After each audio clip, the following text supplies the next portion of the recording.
ጓደኞቼ እንዴት ናችሁ? የሆነ ሰፈር ያለ ፓርክ ውስጥ ወክ እያረኩኝ ነው።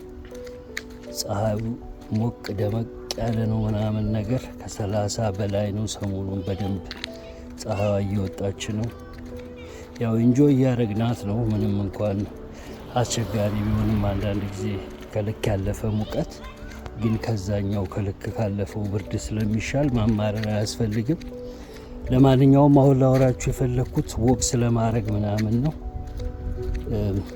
እኔ ኖርማሊ ወክ ይሄን ያህልም ብዛም ነኝ። ይሄ ገንዳ ውስጥ ይሄ ሀይቅ ውስጥ ገብቶ መንቦራጨቅ ዋና እንደዚህ በእግር ረጅም መንገድ ምናምን ብዙ ሙዲ አልነበረም።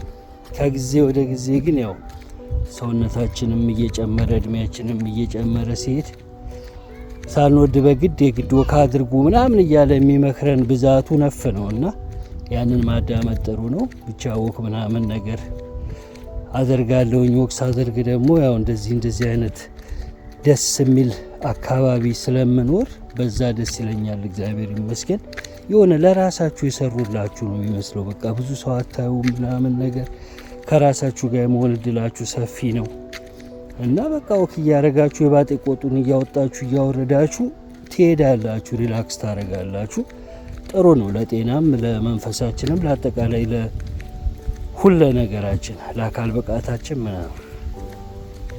ይህ እንደዚህ እንዳለ ሆኖ እንግዲህ እንዳልኳችሁ ጤናችንን መጠበቂያው ግድ ይለናል።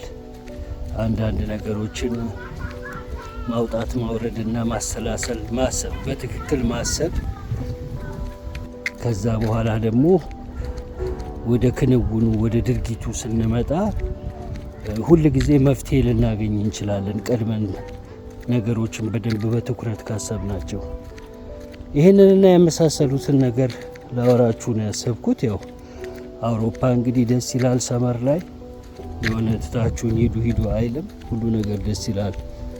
ዛፍ ቅጠሉ፣ ሳሩ፣ ምን ሁሉ ነገር አረንጓዴ ነው። ያው ከጽዳቱም ከምኑም ከመንገዱ መመቻቸት ከምናምን አንጻር ስታዩት ወይ ብቻ። ለማንኛውም ያው እንዳልኳችሁ የሆነ ወጥ የሆነ አርስት ይዤላችሁ አይደለም የመጣሁት፣ እንዲሁ ሀሳቤን ሼር ላድርጋችሁ በማለት ነው። ደስ ይላል። በቃ እንዲህ አይነት አካባቢ ወክ ማድረግ ከራስ ጋር መሆን ከጫጫታ ወጣ ማለት ደስ ይላል ለማለት ያህል ነው።